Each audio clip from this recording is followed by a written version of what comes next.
هل تعرف كيف خرجت نفرتيتي من مصر إلى ألمانيا؟ ولماذا يبدو أنها لن تعود أبداً؟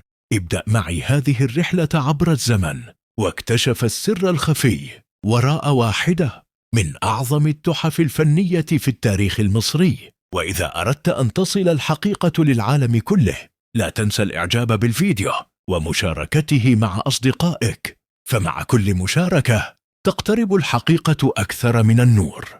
القصة تبدأ في عام 1912 حين كان عالم الآثار الألماني لوديفينغ بورشاردت يعمل في منطقة تل العمارنة في مصر ضمن بعثة رسمية للتنقيب. خلال عمله اكتشف قطعة فريدة من نوعها، رأس ملكة مصرية من الحجر الجيري، طولها 47 سنتيمترا ووزنها 20 كيلوغراما. كانت الملكة نفرتيتي أيقونة الجمال في مصر القديمة وزوجة الملك إخناتون.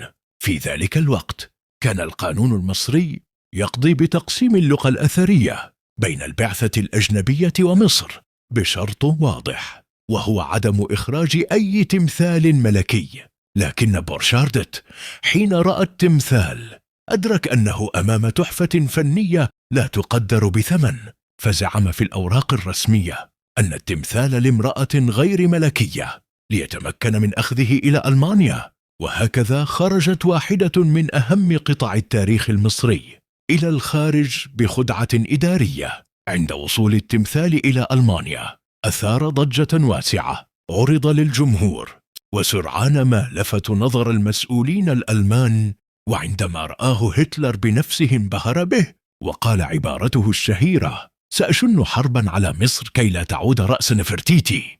ومنذ ذلك اليوم أصبح التمثال جزءا من الهوية الثقافية والسياسية الألمانية. في عام 1930 وصفت الصحافة الألمانية التمثال بأنه ملكتهم الجديدة لبرلين، وأصبح رمزا للجمال والكمال الفني.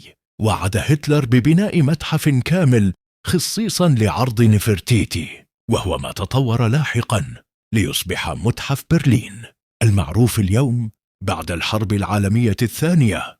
ومع تقسيم ألمانيا إلى شرقية وغربية تحولت نفرتيتي إلى رمز وطني لكلا الدولتين، وجمعت بين الماضي الفني والهوية الجديدة. في السبعينيات أصبحت صورتها تطبع على البطاقات البريدية في برلين.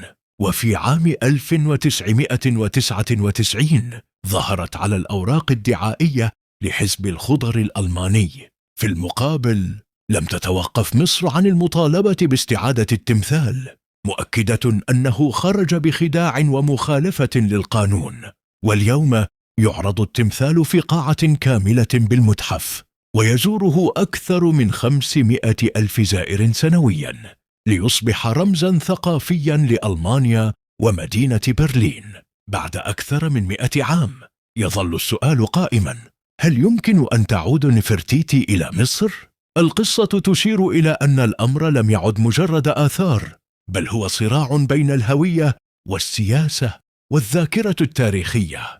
تمثال نفرتيتي يتميز بملامح هادئة ومتناسقة، مزين بشعر مستعار أزرق مسطح ملفوف بشريط يصل منتصف الرأس. الوجه دقيق ومتناسق، الأنف والفم طبيعيان، العين اليمنى مصنوعة من شمع العسل الأسود ومغطاة بقرنية كريستالية، بينما اليسرى مفقودة. الحواجب والرموش مرسومة بدقة، والرقبة تظهر العضلات بشكل طبيعي.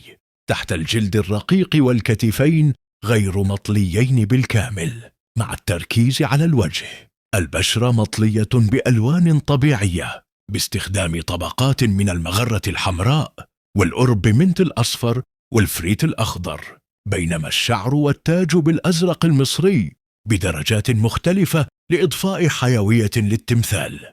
وقد تعرض التمثال لأضرار طفيفة تشمل تضرر الأذنين، كسور في حواف الشعر، وتقشر بعض أجزاء الجص، إلا أنه يظل أحد أروع أعمال الفن المصري القديم وأكثرها إبهاراً للعالم حتى اليوم.